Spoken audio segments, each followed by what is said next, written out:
Hello po, good morning sa ating lahat. Welcome sa ating market briefing, morning market briefing. So today is Tuesday.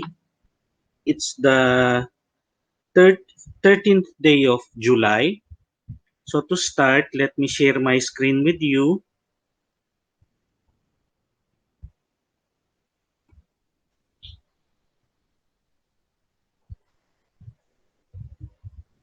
Ayan po. So I hope nakikita nyo naman yung sinishare kong screen sa inyo. So umpisahan po natin sa the usual. Euro USD. So kung titingnan mo ang Euro USD, if you look for signs sa kanyang daily chart, uh, if you notice yung previous na galaw niya is indecision, ano? So today walang bias ang market direction mo in terms of whether up or down basing on the daily chart. That is for today, ano po. Pero kung if you look at it from the broader perspective, kung nasa ang ano siya ngayon, kung nasa ang kung nasaan siya ngayon, 'di ba? Nakikita mo naman pababa ito kasi lower high, lower low, lower high, ano po? So yan pa rin yung trend ng daily mo. So do not forget that your daily trend is pababa pa rin. But if you look at your smaller time frame, you will realize na mukhang magkakaroon ng correction sa daily mo. Kasi kung papansinin mo ito, nag-break yung previous high mo, break yung previous high mo, so ang market structure mo ngayon sa 4 hours mo is up na. And then if you go to your smaller time frame than 4 hours, yan, it's 1 hour, makikita mo na may nag-break na trend line sa hourly mo. So ngayon, kung titingnan mo siya, will this break in trend line be sufficient enough for the daily trend to make a change in direction? That we don't know yet because we will have to look for a break in market structure din dito sa daily mo, no? So far, wala ka pang break in market structure dito, but you have touched the daily chart have just touched the support area at I don't know what level is this. It's around 1800 siguro. Let's just see.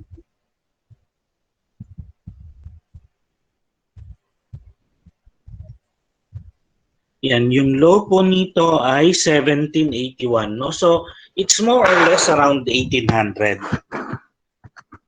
So, if it made a reversal at this point, from the bouncing off from the support, then more or less we can expect na paakyat pa po yan. It may reach up to this one, it may retest the 200-day moving average before a decisive direction can be decided upon by the market. So kung titingnan mo ngayon ng hourly mo, ang mas ano natin na position ngayon, most likely for the day, kasi ito ay nag-break na. So kung nag-break na ang trend line mo, ayan, nag-break siya, nagkaroon ng correction after the breakout. This is the correction after the breakout now. So itong ano mo ngayon, you just measure the farthest distance from the trend line, you will be able to come up with yan. You will be able to come up with the initial price objective. So the initial price objective is malapit sa or somewhere near the 1960. Pagpalagay mo ng ito kasi it's near the high price of this one, no? So yan na lang ang i-consider natin. That high price there is 1974. Yan. So if you are to take a buying position, you will have to wait for the price to touch the 50-day moving average. Kasi kung nakikita mo dito, it's the 50-day moving average that has buoyed the price up for the past price action, for the past hours. So ito po ang probable buying dito is this one, the 50-day moving average, which is at 1857. So your buying here is at 1857. Ang target mo is 1970. Bakit nawala? This one, ay nako.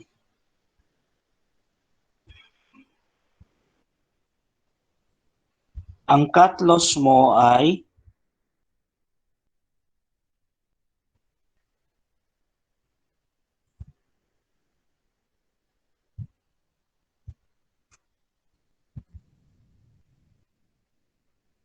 hindi ito yun eh. Let's just cut this and put it here.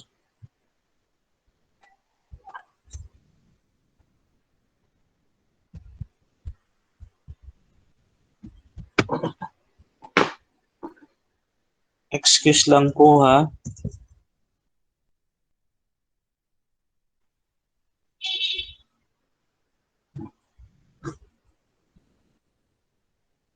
This one is 1.1957, di po ba?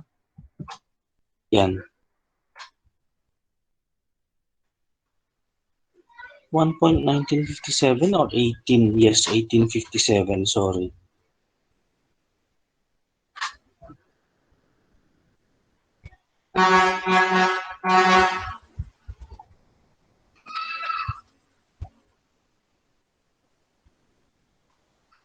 Tapos ang cut loss mo, based on your hourly chart, ang ATR mo dito ay 12. So 24 dapat ito.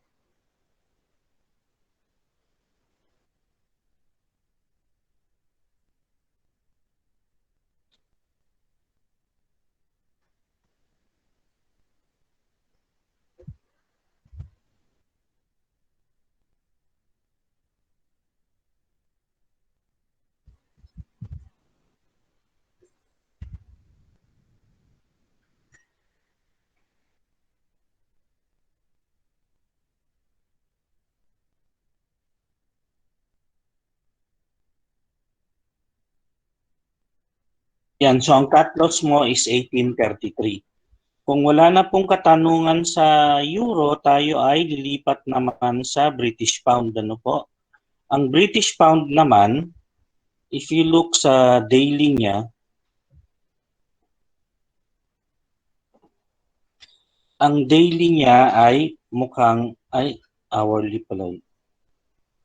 Ang daily naman niya ngayon ay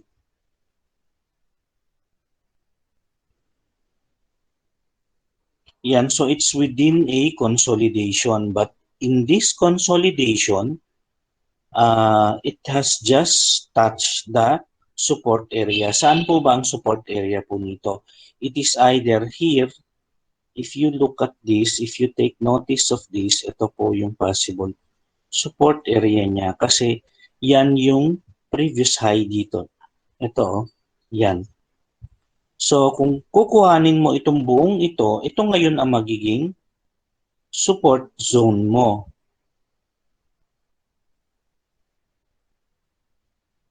Lalagyan ko lang siya ng guhit. Yan. So yan ngayon ang buong support zone mo. From 37.45 up to 36.74, which is kinda, for a day trader, medyo malaki-laki na yan, medyo malaking agwat na yan. At if you are to tolerate any losses from this point up to this point, that is a lot already, kasi from 37.45 to 37 flat, that is 45 points. up to 45 plus 26 is 51. So 51 points yung buong area pa lang na yon. No? So ang i-consider na lang natin na support mo ay dito na lang.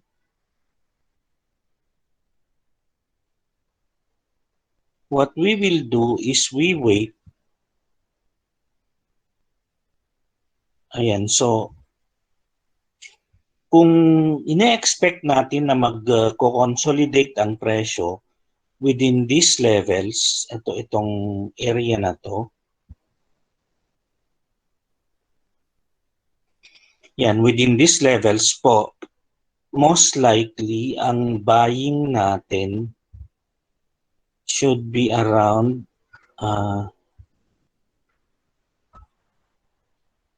kung papansinin mo rin to, nag-break na siya.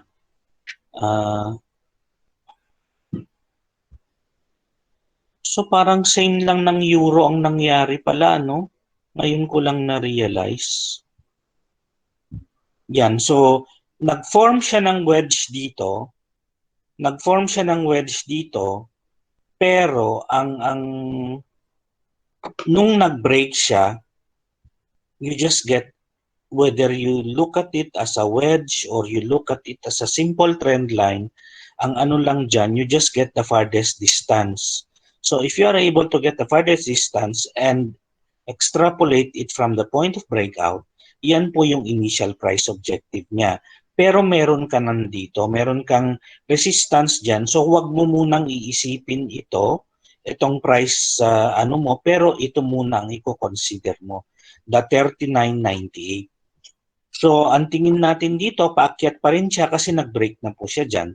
So ang most likely na buying dito ay 38.61. Yung 50-day moving average mo, 38, is it 61 or 30? Yeah. It's 38.61. Ano po? Ito po.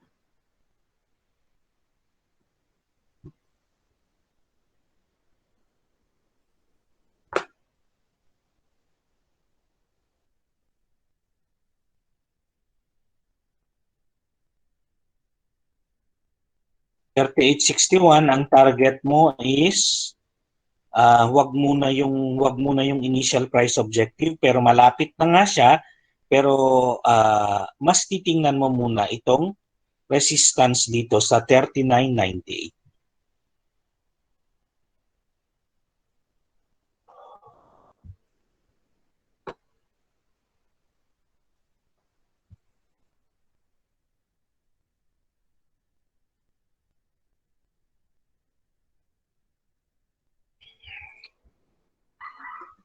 Yan. So, ang next po, ang cut loss mo syempre ay 17 pips ang ATR na kinonsider natin sa hourly. If you look at it, so ayan, 16.8, that's already 17, ano? So 17 times 2, we get 38.27 because we are buying, so you subtract that from the area value. So kung wala na pong tanong dyan sa British Pound, we can now move on sa ating AUD-USD. Sa AUD-USD naman, kung titingnan po ninyo, malamang ang magiging attack natin dito is wait and see. What do I mean by wait and see? Ano ang wait and see natin dito? Ang wait and see po natin dito is wait for the breakout. Yan. And then wait for the first correction after the breakout. Wait for the price to correct to this level. And then saka po tayo mag-put ng buying position dito sa either you consider that or itong area na ito. Ano po?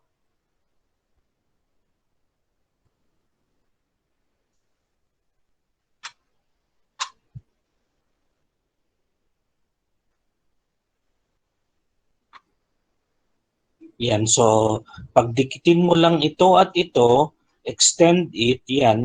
So, ito po yung tinitingnan natin ngayon. Kasi ang ano dyan, we are not yet sure kung saan siya pupunta, no?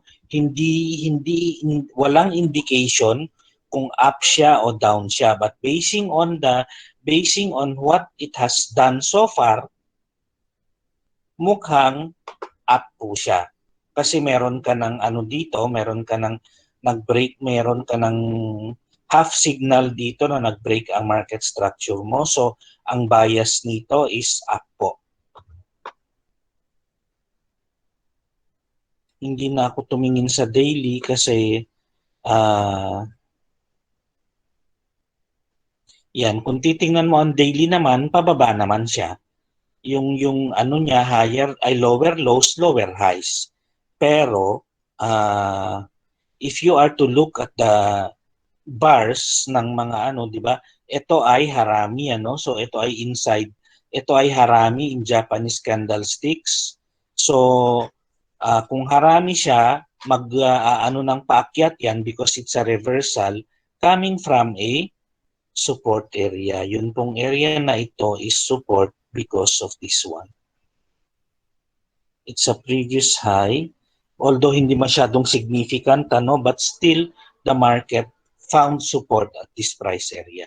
So kung titingnan mo yung smaller time frame niya, kaya tayo nag-aantay dito dahil pababa ang sinasabi ng daily, medyo paakyat naman ang hourly mo. That is why we are waiting for a confirmation from the breakout before tayo pumosisyon. So assuming na mag-breakout siya, aantayin natin yung presyo na mag-correct ulit dito sa 74.90 area. So we buy at 74.90 area, ang target mo is 75.30. Galing yung 75.30 mo saan? Galing po yan dito sa ito, yung pinakamalayong takbo. The farthest distance from your trend line, and then you just project it here from the breakout, so you get 75.36. Pagpalagay mo ng 70 ka-level niya ito, so ang i-consider mo na lang ay itong high nito. So this high here is 75.33. 75.33.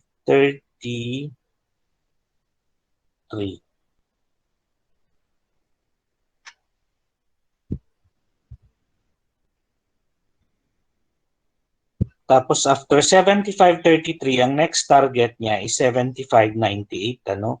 Ito na po yun. Yung high po nito.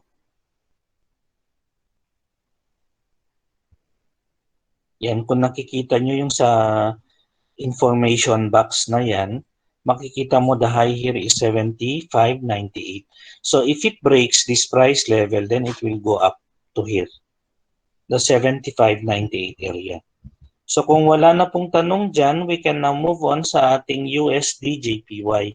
Sa USD JPY naman, kung makikita mo, ang market structure dito mukhang paakyat na, ano po? So ang ano lang natin, ang basis natin dito, market structure, mga trend lines, mga areas of value. So dito, meron ka ring nag-break dito na trend line. So this trend line, since this trend line is broken, ang target ng Japanese yen mo sa ngayon ay ito. So hindi ata kita hindi gumagalaw sa. Kung titingnan mo ang daily mo ay pababa siya, pero it may correct up to this price level. Ano po? Kasi hindi pa siya nagko-correct eh. This is the first time that it will be correcting after the breakout. Tapos sa kanya tatamaan ito. So for today, ang pwede nating asahan is pwede siyang mag-target up to 110.60 area. Itong line na to.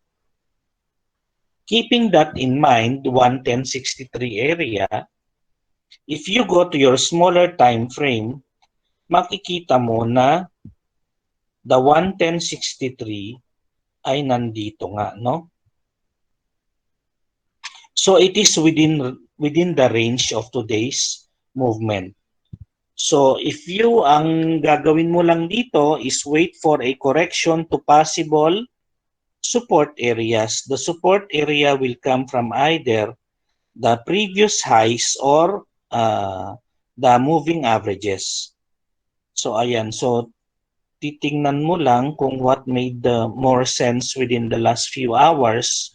na ano niya. So it may, kung lalo na pagka nagpantay ang moving average mo at saka yung linya mo dito, then that will be the best time na ito po.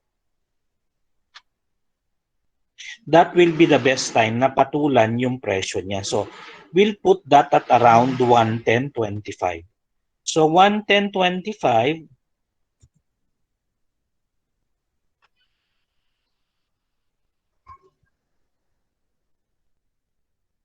110.25 ang buying, ang target mo is 111.05. Saan galing ang 111.05? Dito po. Yan, so 111.05. But before you look at 111.05, tumingin ka muna dito sa 110.66 kasi yan yung daily trend mo. Ito yung daily trend line mo. So do not forget your daily trend line because that is the more important trend line over your 4-hour or hourly trend line. So it's 110.66. Lagay mo dyan.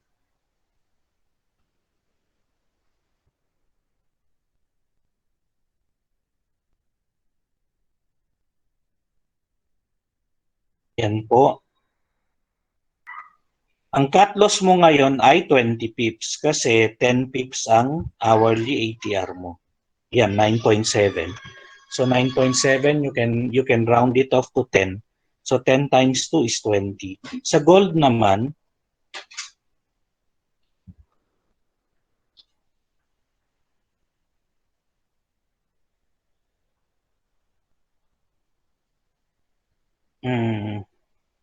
ito napaka-strong ng reversal niya dito, no? So nung naabot niya itong support area na ito and it touched the 100-day moving average, kaya ko po inaano yung mga trend line that is coincidental with a moving average are kung minsan ang market hindi siya sa trend line nagpe-pay respect. It's either it pays respect to the moving average or the trend line. Kasi kung titingnan mo ito, no, napakawalang ano niya, napakawalang saysay ng moving average mo dito. Kasi ang moving average mo dito, the market is consolidating. So when the market is consolidating, most likely your moving averages don't count much kasi ang hindi nakakatulong sa pagbabasa ng market momentum dito sa consolidating market ang moving average because ang inaaral mo dito imbis na yung hindi naman siya nagte-trending, 'di ba? Nagko-consolidate siya. So ang dapat na tinitingnan mo dito ay yung mga momentum signals. So dito, in other words, medyo walang gamit ang moving average. Pero nag-support dito sa moving average. So isa sa mga uh, those are one of the, how would you say this, mga queer na galaw ng market that I really can't explain at this point. Yes, ma'am. Ay, oo, simple moving average po na 200 po yan. Yung ito violet, ma'am. Itong dark na violet. Tapos, opo, opo, tama po kayo, ma'am. Simple moving average na 200 po to, itong yellow. Tapos itong blue naman is 100 moving average na exponential. Ayan. So, itong mga to, nilalagay lang natin ito kasi just in case na tinatouch niya yan, malalaman mo kung is it nagte-trending ba ang market mo ngayon o parang dito, 'di ba? So kung nakikita mo nagte-trending siya, every time na nagta-touch siya diyan, it is giving you a signal, a good signal that it is indeed a buying ano sa market. It's a buying position po sa market, no? So dito, nakita mo nung umabot siya dito, nag-correct po siya. So ine-expect natin na magre-range siya within this perimeter ng rectangle natin. Ano? So, 1815, but pwedeng mag-overshoot yan dyan dito sa previous high na to. Yan. So, yung previous high na yan is 18.34. So, if we are to buy, kanina, 2 hours ago, 2 hours or an hour ago, no? Ang presyo ay nasa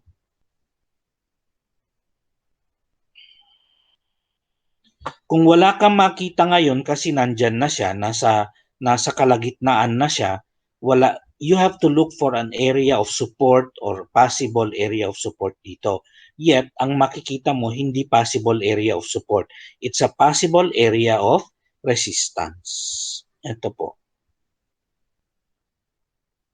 Yan. So, ang ano dyan is pag nakakita ka dito ng reversal formation, then malamang kesa hindi, bumaba po yan.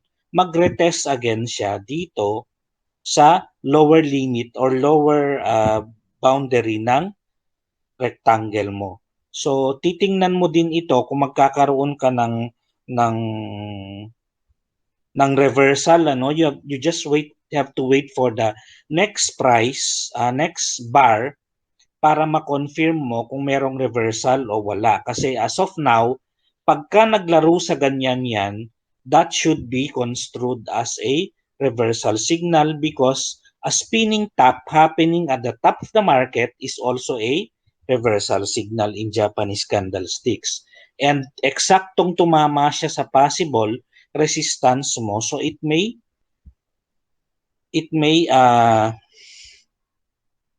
make a correction, ano? So ang gagawin mo dito sa if you are to consider ito, ilalagay mo ngayon diyan, although buying ang ano mo kanina 18 ang nasa 1802 ang ine-expect natin is magko-correct muna siya up to 1802 and then buy at 1802 here, no? So buy at 1802 up to kahit man lang 1812 or 1815, no? Pero maganda kung umabot ng 1818. Pero mukhang hindi mangyayari yan. So ilalagay mo ngayon dito, maglagay ka ng note mo dyan. Ang ilalagay mong note dyan ay range trade.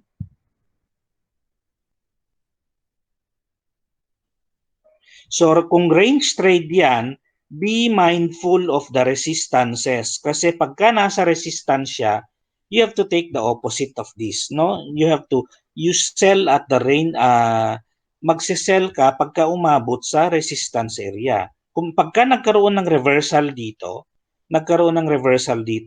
either mag-close yan ng ganyan or mag-close yan ng pula, more so pagka ito po ay naging pula.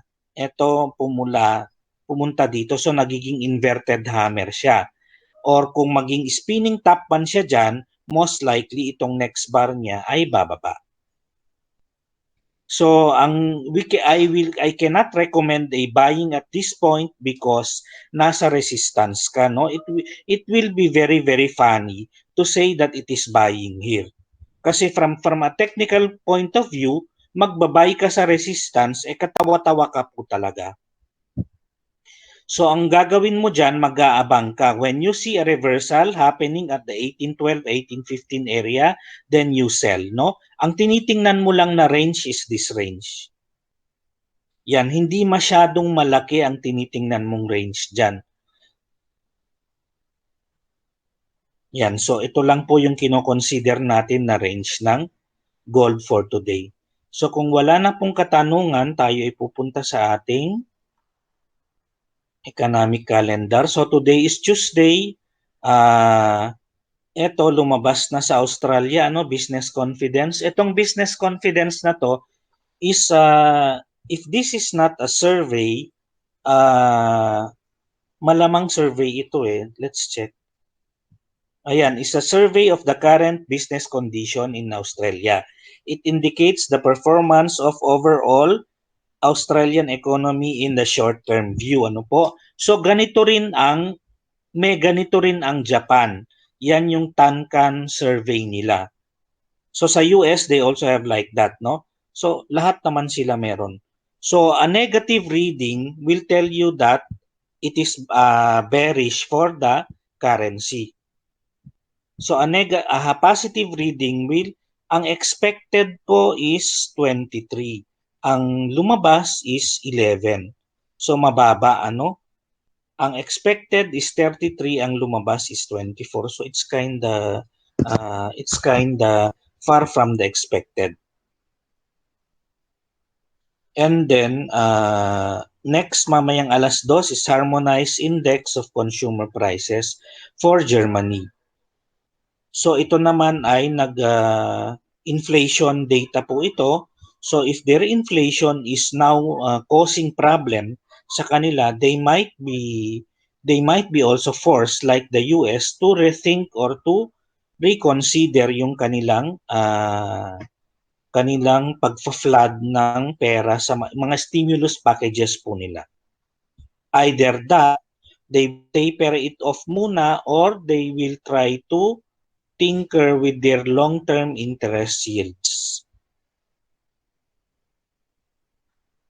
Next is mamayang 8:30 ng gabi, consumer price index naman ito, no? So inflation pa rin lahat, karamihan ng mga ano. Ang tinitingnan ngayon ng ang tinitingnan ng market ngayon is ito nga, mga inflation data, kasi if it is consistent that it is pointing to a higher inflation, then it might really force the Federal Reserve to taper off yung kanilang stimulus package. Kasi ngayon parang consider pa lang, so wala pa silang binibigay na ano masyado, no?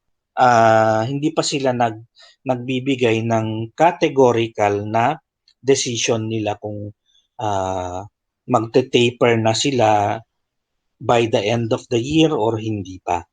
So that is what the market is looking for now.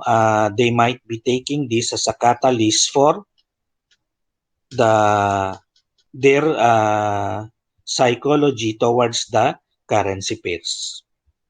So kung wala na pong tanong, maraming salamat po sa pagsama po sa atin sa market briefing natin this morning, and hope to see you all again tomorrow morning po. Maraming salamat.